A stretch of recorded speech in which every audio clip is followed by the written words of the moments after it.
সমস্ত জল্পনা কল্পনার অবসান হতে চলেছে। সবঙে আর বন্যা নয়। আপনারা দেখছেন এসপি নিউজ বাংলা, সবার খবর সবার আগে। সূত্রের খবর, বন্যা থেকে সবং মুক্তি পেতে চলেছে। কিভাবে বন্যা থেকে মুক্তি পাবে তার গল্প শোনালেন জলসেচ মন্ত্রী মানস রঞ্জন ভূঁইয়া সবংয়ের এক জনসভায়। বিস্তারিত এসপি নিউজ বাংলার রিপোর্টে। মুখ্যমন্ত্রী বলেছিলেন বাংলাকে সাজাতে হবে মানুষদা, আবার কেলেঘাই কাটুন। কেলেঘাই কাটা স্টার্ট করে দিয়েছি। চন্ডা নদী আবার কাটা স্টার্ট করে দিয়েছি।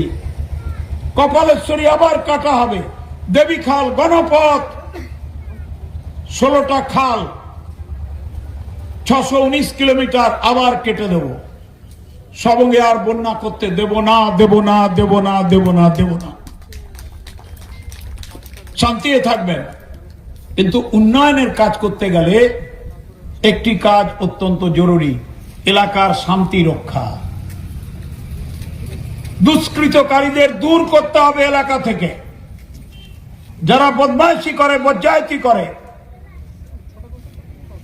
তাদের অনেক দূরে রাখতে হবে।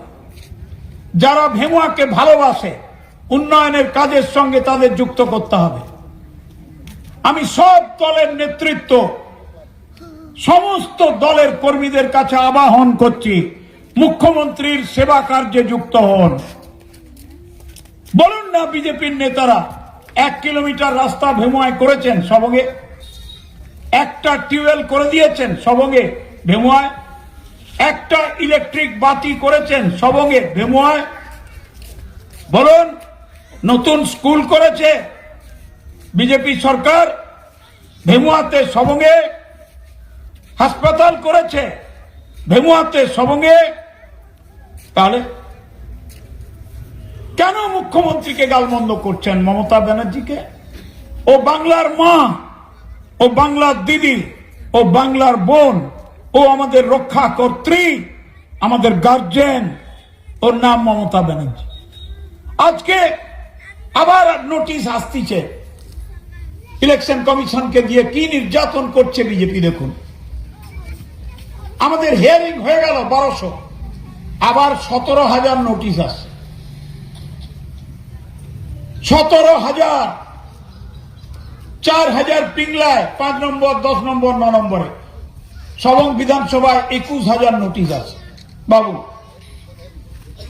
তার 1010 বিএলএরা ঠিক করতে পারবে, বাকি 10,000 লোককে হয়তো 2.222 কিলোমিটার, 1,24,36,000 টাকা।